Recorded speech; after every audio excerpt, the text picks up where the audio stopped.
चलिए बढ़िया आगे चलो, हाँ चलो आगे बढ़िए आगे बढ़िए। जिंदाबाद जिंदाबाद हसन जिंदाबाद जिंदाबाद जिंदाबाद हसन जिंदाबाद जिंदाबाद जिंदाबाद हसन जिंदाबाद जिंदाबाद जिंदाबाद हसन जिंदाबाद जिंदाबाद जिंदाबाद हसन जिंदाबाद जिंदाबाद जिंदाबाद हसन जिंदाबाद जिंदाबाद जिंदाबाद हसन जिंदाबाद जिंदाबाद जिंदाबाद हसन जिंदाबाद जिंदाबाद जिंदाबाद हसन जिंदाबाद जिंदाबाद जिंदाबाद हसन जिंदाबाद जिंदाबाद। अस्सलाम वालेकुम, नमस्कार, आदाब। मैं हाफिज अंसार साहब का शुक्रिया अदा करना चाहती हूँ, जिन्होंने बहुत अच्छी बातें आप सबके बीच में कही। बाजपट्टी की जनता, मेरे बड़े बुजुर्गों, भाइयों और बड़ी तादाद में यहाँ पर आई मेरी माएँ बहनें, आप सभी का मैं शुक्रिया अदा करती हूँ कि आप लोग आज यहाँ चुनाव प्रचार के आखिरी दिन अपनी बहन को सुनने के लिए इकट्ठा हुए। इस प्यार का मैं बदल भी नहीं दे सकती, आपका बहुत बहुत शुक्रिया। मंच पर हमारे बीच में उपस्थित आपके विधायक उम्मीदवार और मौजूदा विधायक मुकेश यादव जी, साथ ही में एमएलसी के हमारे गोपी किशन जी जो उम्मीदवार थे आपके यहाँ से, और तमाम इलाके के सभी जिम्मेदार लोग जो मंच पर उपस्थित हैं, आप सभी का भी मैं शुक्रिया अदा करती हूँ, खैर मकदम करती हूँ। जावेद साहब जहाँ भी हैं मेरे नजदीक आ जाएं। तो आप सब लोग आज जिस बात के लिए यहाँ इकट्ठा हुए हैं और हम जिस मकसद के लिए आपके बीच में आए हैं, वो बहुत ज़रूरी बात मैं आपके बीच में रखने के लिए आई हूँ कि आपका जो चुनाव है, ये आने वाली 11 तारीख को जो चुनाव है आपका, ये बहुत बहुत ज़रूरी चुनाव है। ये किसी एक विधानसभा का नहीं, ये बिहार की तस्वीर बदलने का चुनाव है, ये आपकी सरकार बदलने का चुनाव है। और न सिर्फ बिहार की बल्कि हिंदुस्तान में अगर करोड़ों लोगों की उम्मीद किसी चुनाव से जुड़ी है तो वो आपके इस बिहार के चुनाव से जुड़ी है, ये मैं आपको यकीन दिलाना चाहता हूँ। हम सब लोग जो दूर दराज के सूबों में बैठे हैं वो इंतजार कर रहे हैं कि हमारे बिहार के बहन और भाई हमारा बदला लेंगे एक ऐसी सरकार से जो नफरत बोने का काम इस देश में कर रही है। इसकी नफरत ने भाई को भाई से जुदा किया है। इस सरकार को अगर कोई जवाब दे सकता है तो वो आप ही लोग दे सकते हैं। मैं उत्तर प्रदेश से आपके बीच आई हूं और हमारे उत्तर प्रदेश में पिछले 10 साल से जो सरकार चल रही है वो क्या क्या कारनामे वहां कर रही है आप अच्छी तरीके से जानते हैं। वहां हम पे इतनी जुल्म और ज्यादती हो रही है कि हम न कुछ बोल सकते हैं। अगर जबान खोली किसी ने तो उस पर झूठे मुकदमे लगाए जाते हैं। हमारे घरों को बुलडोजर से तोड़ा जा रहा है। हमारे ऊपर इतने अत्याचार किए जा रहे हैं, हमें रोजगार से दूर किया जा रहा है। कोई सुविधा हमारे लोगों को नहीं पहुंच पा रही है और यहाँ तक कि हम अपनी ईद की नमाज भी चैन से नहीं पढ़ सकते। तो ये जो सरकार है भाजपा की, इसने ये दुश्वारी उत्तर प्रदेश में ही नहीं बल्कि पूरे देश भर में चला रखी है। इस दुश्वारी को अगर रोकने का कोई तरीका हमारे पास है, कोई जरिया है, तो वो हर जगह पर इस सरकार को, इस सरकार की जड़ों को, नींवों को खोखला कर कर ही हम वो जरिया अपना सकते हैं। आज आपके यहाँ पर जो सरकार है वो अभी मिली जुली सरकार है। अभी आपने भाजपा का पूर्ण रूप से राज नहीं देखा और मैं नहीं चाहती कि मेरे बिहार के भाइयों पर वो दिन आए कि आपको भी उत्तर प्रदेश की तरह जुल्म और ज्यादती झेलनी पड़े। इसीलिए मैं इतनी दूर से आपके बीच में ये पैगाम लेकर आई हूं कि अगर इस बार हमसे चूक हुई, अगर इस बार भाजपा बिहार जीती तो अब की बार वो नीतीश जी को मुख्यमंत्री भी नहीं बनाएंगे, वो खुद सत्ता हासिल करेंगे जैसे महाराष्ट्र में उन्होंने किया और उसके बाद उसी तरीके से यहाँ पर शासन करेंगे जैसे वो उत्तर प्रदेश में कर रहे हैं। मैं आपको डराने नहीं आई, सिर्फ एक बहन बेटी होने के नाते अपना दर्द आपके बीच में रखने आई हूँ और आपको आगाह करने आई हूँ कि ये सरकार हमारे वोटों के काबिल नहीं है। कुछ लोग कह रहे हैं, कुछ लोग कहते हैं जिंदाबाद, कुछ लोग कहते हैं कि हमारे ऊपर ठेका नहीं है भाजपा को हराने का। मैं उनसे ये कहना चाहती हूँ कि जब हम हर रोज उत्तर प्रदेश में हम हर रोज जुल्म सह रहे हैं तो बदला कौन लेगा फिर? अगर हम नहीं लेंगे हमारी लड़ाई कौन लड़ेगा? इसमें सबसे आगे तो हम ही लोगों को शामिल होना पड़ेगा और कोई भी लड़ाई हम अकेले नहीं जीत सकते। कोई लड़ाई हम अकेले नहीं जीत सकते। हमें एक दूसरे के ढाल की, एक दूसरे के साथ की जरूरत है। हमें 36 बिरादरी के साथ की जरूरत है। सर्व समाज, सबका सम्मान, तभी ये लड़ाई जीती जा सकती है। हाफिज साहब ने आपको बताया कि जहां से मैं आती हूँ, जिस सरजमी से मैं आती हूँ, वहां पर मेरी कौम की आबादी सिर्फ 30% है, लेकिन वहां के लोगों का ये बड़प्पन है कि उन्होंने फिर भी मुझे अपनी बेटी, अपनी बहन स्वीकार करके इतनी कम उम्र में देश की सबसे बड़ी पंचायत में भेजा। आज मेरा फर्ज है कि मैं अपने मुसलमान भाइयों के साथ साथ अपने हिंदू भाई की आवाज उनसे पहले उठाने का काम करूं। हसन जिंदाबाद, हसन जिंदाबाद।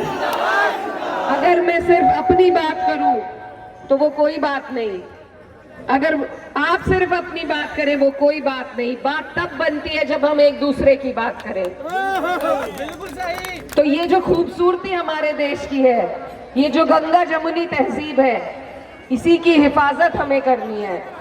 आज हर जगह जहां भी भाजपा आती है, ये बहुत शातिर पार्टी है, ये जगह जगह पर कभी दूसरी पार्टी के इस्तेमाल करके, कभी कोई और हथकंडा इस्तेमाल करके, कभी सत्ता में काबिज सारी मशीनरी का इस्तेमाल करके ये चुनावों को जीतने का काम करती है। तो इसीलिए आप सबको, हमको बहुत हिम्मत और बहुत हिकमत से काम लेना है। हमें सोच समझ के वोट देना है कि हमारा वोट जिसको ताकत दे रहा है, कल को वो आदमी उस ताकत का इस्तेमाल हमारे खिलाफ ना करे। जेडीयू ने जो आपके साथ किया, मैं आपको याद दिलाना चाहती हूँ, आपने उन्हें चुनाव जिताए। ये जो सरकार में आज बैठे हैं, गद्दा नशी हुए, ये आपकी वजह से बैठे हैं। उन्हें आपने जिताया था, लेकिन उन्होंने क्या किया? जब वक्त का बिल आया, मैं इस बात की गवाह हूं, उन्होंने सबसे पहले आपके खिलाफ उस बिल का समर्थन किया। हमारे पीठ में छुरा भोंकने का काम उन्होंने किया। आज अगर हम उसका बदला नहीं लेंगे तो हमारी लड़ाई कौन लड़ेगा? और हम ये लड़ाई लाठी डंडों से नहीं लड़ सकते। अगर कोई जरिया हमारे पास है तो वो सिर्फ अपने वोट का जरिया है। जब वक्त के लिए विरोध प्रदर्शन हो रहा था, हम जगह जगह पूरे देश में घूमे और हमने तब ये इख्तियार किया था कि जब बिहार का चुनाव होगा तो इस धोखे का बदला बिहार के लोग जेडीयू को और भाजपा को देने का काम करेंगे। बताइए करेंगे या नहीं? इनकी सारी योजना, इनकी सारी नीयत आपके खिलाफ है। आज वक्त पे एक उदाहरण है, अब आप पे एसआईआर लगाया जा रहा है। वो दिन दूर नहीं, अमित शाह जी कह चुके हैं कि एनआरसी भी लागू करेंगे। हम कब तक इनसे इसी तरीके से लड़ाई लड़ेंगे? किस तरीके से हम इन्हें अपने सबूत देंगे कि हमारे बुजुर्गों का, हमारे पूर्वजों का खून इसी मिट्टी में शामिल है? कैसे बताएंगे आप? इनके मंसूबों को हमें इसी वक्त फेल करना होगा। अगर इनकी जड़ें मजबूत हुई तो न जाने कौन कौन से कानून ये हमारे ऊपर लाएंगे। और मैं ये कहना चाहती हूँ कि ये जो राजनीति है, ये नंबरों का खेल है, आंकड़ों का खेल है। ये जब तक आंकड़े हमारे हक में नहीं होंगे तब तक हम आगे नहीं बढ़ पाएंगे। आंकड़ों की ही वजह से हम वक्त में हारे थे। ऐसा मत कीजिए कि दोबारा आंकड़ों की वजह से हम बिहार में भी हार जाएं। आपके यहाँ से जो विधायक हैं, उनके हक में ये आंकड़े होने चाहिए। आपका एक एक वोट इनके हक में होना चाहिए, तभी जाकर आपकी सरकार बनेगी। और प्रत्याशी नहीं देखने हैं हमें सिर्फ ये देखना है कि हमारी सरकार कैसे बन सकती है। क्योंकि ये जो माहौल है, जो पैदा किया जा रहा है, ये तभी बदलेगा जब ये सरकार बदलेगी। ये हालात तभी बदलेंगे जब सरकार बदलेगी। और ऐसा मैं इसलिए कह रही हूँ क्योंकि मैं खुद एक जनप्रतिनिधि हूँ। उत्तर प्रदेश में मगर हमारी सरकार नहीं है तो हम उस तरीके से अपने लोगों के काम नहीं कर सकते जितना हम करना चाहते हैं। उस तरीके से हम अपनी ताकत का इस्तेमाल नहीं कर सकते। मुख्यमंत्री के हाथ में वो ताकत है कि अगर कोई ऐसा काला कानून आपके लिए बनता है तो वो अपनी कलम की ताकत से उसे आपके प्रदेश में रोक सकता है। तो इसीलिए जरूरी है कि हम अपनी सत्ता बनाएं, अपने लोग सत्ता में बिठाएं। और वो तभी हो सकता है जब हम आंकड़ों को कागज पे समझें कि कैसे हम जीत रहे हैं। हमारा वोट अगर राजद को पड़ता है यहाँ पे तो मुझे पूरी उम्मीद है ये सीट आप जीतेंगे और एक एक सीट जीत कर ही सरकार बनेगी। तो आपसे मेरी ये गुजारिश है कि ये जो हमारे देश की खूबसूरती है, हमारे देश का जो संविधान है, जो हमें वोट का अधिकार दे रहा है, जो हमें इस देश में सर उठा के जीने का अधिकार दे रहा है, उसकी लड़ाई अगर आप लड़ रहे हैं तो इस चुनाव के माध्यम से लड़ रहे हैं। और उस लड़ाई को आपको और हमें जीतना है। जीतेंगे या नहीं? जीतेंगे। ये चुनाव मेरे भाइयों बहुत जरूरी है। मैं आपके पड़ोस के सूबे से आती हूँ और अपने पड़ोसी का ध्यान रखना आपका फर्ज है। हमारे चुनाव में अभी 1 साल बाकी है, लेकिन आपका वक्त है कि आप वहां हो रहे अपने भाइयों पर हो रहे अत्याचार को याद करें और यहाँ पर जब बटन दबाएं तो वो सारी बातें याद रखें जिस तरीके से ये भाजपा की सरकार जुल्म ढा रही है। आज आपके जो यहाँ से सांसद हैं, उन्होंने क्या बात कही थी कि आपका काम नहीं करेंगे, याद है आपको? बहुत अफसोस हुआ था मुझे उनका ये बयान पढ़कर, क्योंकि जब कोई जीतता है उसके लिए कोई धर्म जाति मायने नहीं रखती। पूरी जनता का काम करना उसका फर्ज है। ऐसे लोग जो सत्ता में आ रहे हैं भाजपा के इशारे पर, इन्हें हटाने का, इन्हें जवाब देने का यही वक्त है। और ये वक्त इतना कीमती है कि ये अगर हाथ से निकल गया, कोई चूक हो गई, तो फिर हमें लंबा पछताना पड़ेगा। तो मैं सारी बातों का आपको यही बस एक चीज कहना चाहती हूँ कि आप इन बातों का ध्यान रखें, हिकमत से काम ले, उन्हें चुने जो आपके काम आ सके।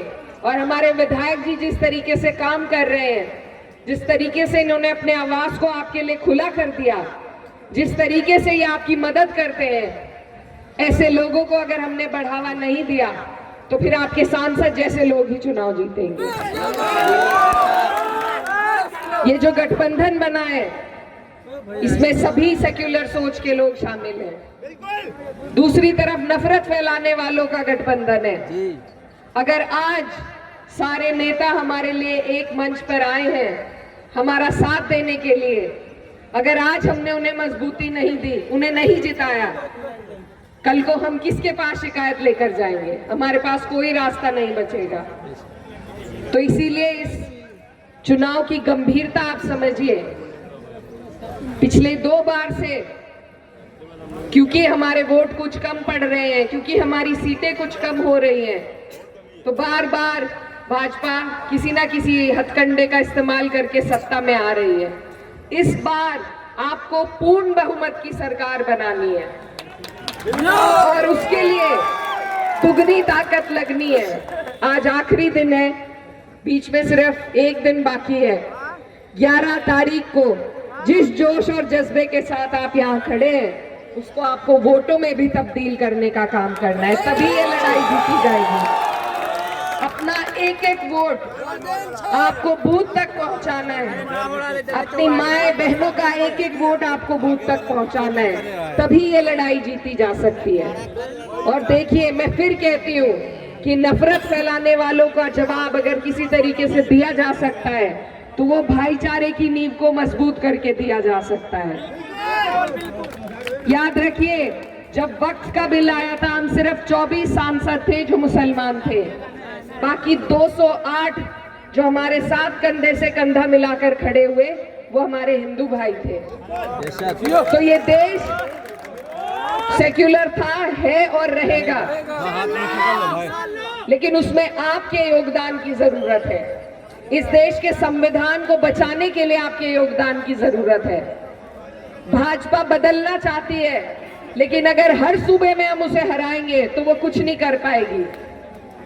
याद रखिए, अंग्रेजों ने भी इसी तरीके से हम पर राज किया था। उन्होंने भी हिंदू को मुस्लिम से लड़ाकर हम पर राज किया था, लेकिन जब इस देश के लोगों ने ठान ली और एकजुट हुए तो हमने यहाँ से अंग्रेजों को भगा दिया था। ये नए दौर के अंग्रेज हैं भाजपा वाले, इनको भी इसी तरीके से हराया जा सकता है। जब हिंदू और मुस्लिम अपना हाथ जोड़ ले तो कोई ताकत नहीं जो भाजपा को सत्ता पे बिठा सकेगी। तो ये बातें आपको याद रखनी है। इस भाईचारे की नींव को हमें मजबूत करना है, तभी हमारी आने वाली नस्लों की तरक्की हो पाएगी। और मैं आपको ये कहना चाहती हूँ कि आप सिर्फ बिहार के लिए वोट नहीं कर रहे, आप इस देश के लाखों करोड़ों हिंदुस्तानी जो मेरी तरह आपसे उम्मीद और आस लगा रहे हैं कि आप सही फैसला लेंगे, आप हम सबको हिम्मत देने का काम करेंगे, आप उन सब की हौसला अफजाई करेंगे।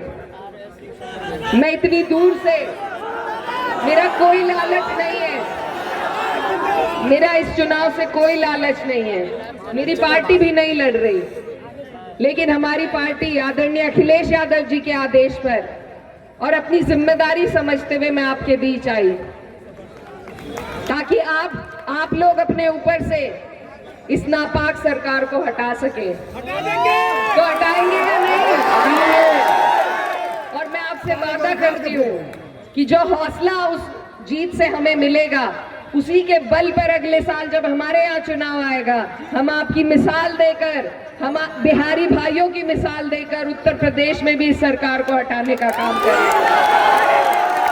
ये धरती हमेशा क्रांतिकारी धरती रही है। इस देश की हर क्रांति में बिहारी भाइयों का सबसे बड़ा योगदान रहा है। और अगर भाजपा को हराने की क्रांति कहीं से चल सकती है, मुझे बस यही उम्मीद है कि मेरे बिहारी भाई ही उसे चला सकते हैं। तो ये सारी उम्मीदें लाखों करोड़ों हिंदुस्तानियों की आपके साथ हैं। आपको बस एक काम करना है, चुपचाप अपनी सरकार बनानी है, अपना मुख्यमंत्री बनाना है और मुंह तोड़ जवाब देना है भाजपा की सरकार को। मैं जाते जाते आपके बीच से अपने बड़े भाई मुकेश यादव जी के लिए आपसे आग्रह करती हूँ, आपसे विनती करती हूँ कि अपना एक एक वोट लालटेन पर देकर इन्हें यहाँ से जिताने का काम कीजिए। आने वाली 11 तारीख है और हम सब आपकी तरफ आस की निगाहों से देख रहे हैं। पहले तालीम से तुम मोड़ दिए जाओगे, पहले तालीम से तुम मोड़ दिए जाओगे, फिर किसी जुर्म से तुम जोड़ दिए जाओगे। हाथ से हाथ की जंजीर बनाकर निकलो, वरना धागे की तरह तोड़ दिए जाओगे। तो ये बात को याद रखते हुए आने वाली 11 तारीख को बिहार की तस्वीर बदलने के लिए और हिंदुस्तान की तकदीर बदलने के लिए अपना एक एक वोट महागठबंधन की सरकार बनाने के लिए दीजिए। और आप सभी से दुआओं की दरखास्त है। बहुत बहुत शुक्रिया। जय हिंद। अल्लाह गीत का माला पहना दिया जाए मैडम, हमारे विधायक जी को गीत का माला अपने हाथ से पहनाया जाए, गीत का माला पहना दिया जाए।